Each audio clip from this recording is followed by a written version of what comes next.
क्या आपने कभी सोचा है कि जीवन में सबसे मीठा फल अक्सर सबसे अंत में ही क्यों मिलता है? क्यों भगवान शिव हमारी प्रार्थनाओं का उत्तर देर से देते हैं? क्या यह उपेक्षा है या फिर हमारे लिए एक गहरी तैयारी का संकेत? आज की वीडियो में हम महादेव की वाणी से इस प्रश्न का उत्तर ढूंढेंगे। नमस्कार दोस्तों, स्वागत है आपका हमारे चैनल पर। आज हम बात करने जा रहे हैं एक ऐसे भाव की जिससे हम सभी कभी ना कभी गुजरते ही हैं, प्रतीक्षा का कष्ट और अधीरता। कई बार ऐसा लगता है कि मानो हमारी प्रार्थनाएं, हमारी मेहनत व्यर्थ जा रही है। क्या सच में ऐसा है? दोस्तों, आज का विषय सिर्फ एक प्रेरणा नहीं, बल्कि भगवान शिव द्वारा हमसे सीधे की जाने वाली एक बातचीत है।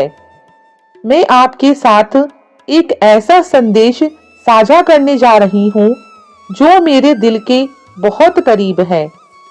इसे सुनकर आपको लगेगा कि महादेव सीधे आपसे बात कर रही हैं। तो चलिए अपने मन को शांत करें और सुने महादेव की वाणी को। महादेव कहते हैं, हे साधक, तुम कहते हो मैंने बहुत इंतजार किया, पर क्या तुमने कभी ओस की बूंद को सूर्य उदय का इंतजार करते देखा है? वह रात भर प्रतीक्षा करती है ताकि प्रथम किरण के स्पर्श से हीरा बन जाए।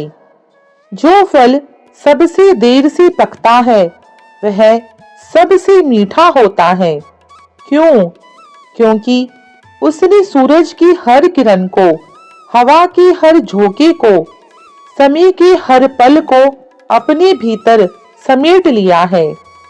तड़प तुम्हारी है, पर पकाना मेरा काम है। अगर तुम्हें आज वो मिल गया जिसकी तुम जिद कर रहे हो, तो तुम उसकी गहराई को संभाल नहीं पाओगे। यह वक्त तुम्हारी जड़ें मजबूत करने का है। कोमल अंकुर जब धीरे धीरे जमीन को चीरता है, तो वह सिर्फ ऊपर नहीं, नीचे भी बढ़ रहा होता है। जब तूफान आएगा, तब तुम्हारी यही मजबूती तुम्हें बचाएगी। जिसे तुम देर समझ रही हो, वह तुम्हारे चरित्र का, तुम्हारे सामर्थ्य का निर्माण हो रहा है। इतिहास देखो, समुद्र मंथन के समय जब विष निकला, तो वह विष सृष्टि के लिए क्षणभंगुर पल भी घातक था। कोई और होता तो जल्दबाजी दिखाता, पर मैंने उसे अपने कंठ में धारण कर लिया। उस पल की देर ने, मेरे नीलकंठ होने की देर ने संपूर्ण सृष्टि को बचा लिया। क्या वह विलंब था? नहीं, वह सृष्टि के कल्याण के लिए आवश्यक था। राजा भागीरथ ने अपने पूर्वजों के उद्धार के लिए कठोर तप किया। उसे गंगा को धरती पर लाना था, पर गंगा का वेग इतना प्रचंड था कि वह धरती को तहस नहस कर देती। भागीरथ ने फिर मेरी आराधना की। मैंने गंगा को अपनी जटाओं में उलझा लिया और फिर धीरे धीरे एक सही समय पर उसे धरती पर प्रवाहित किया। क्या भागीरथ की पीढ़ियों की प्रतीक्षा व्यर्थ थी? नहीं, वह उचित समय की प्रतीक्षा थी। मुझ पर शक मत करो, मैं तुम्हारे हक का एक भी तिनका किसी और को नहीं दूंगा। क्या तुम सोचते हो जो बीज तुमने बोया है, मैं उसे उगने नहीं दूंगा? जो प्रार्थना तुमने की है, मैं उसे अनसुनी कर दूंगा।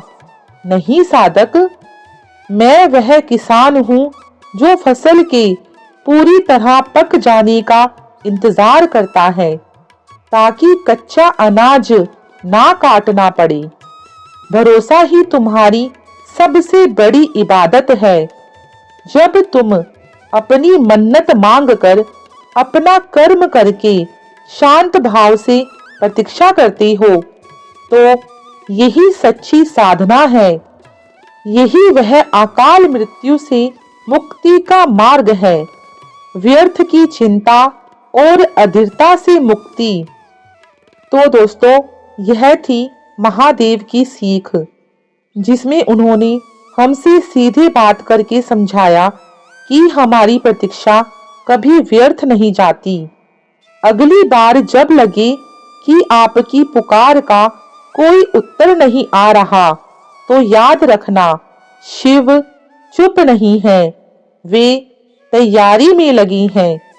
वह तुम्हारे लिए सबसे उपयुक्त क्षण की रचना कर रही हैं।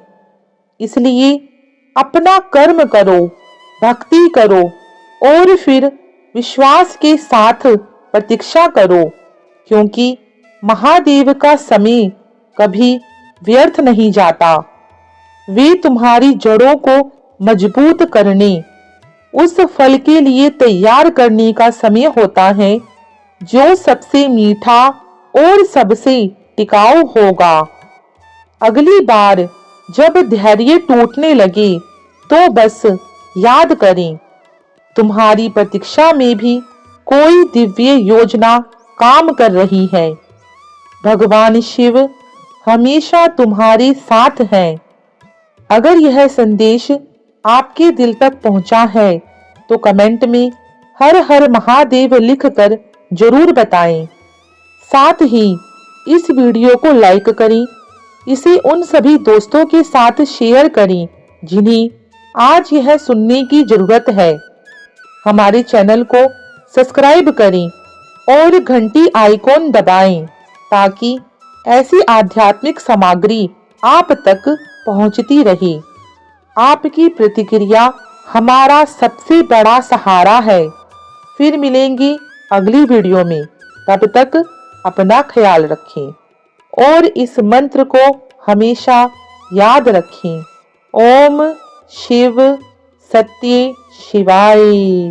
हर हर महादेव।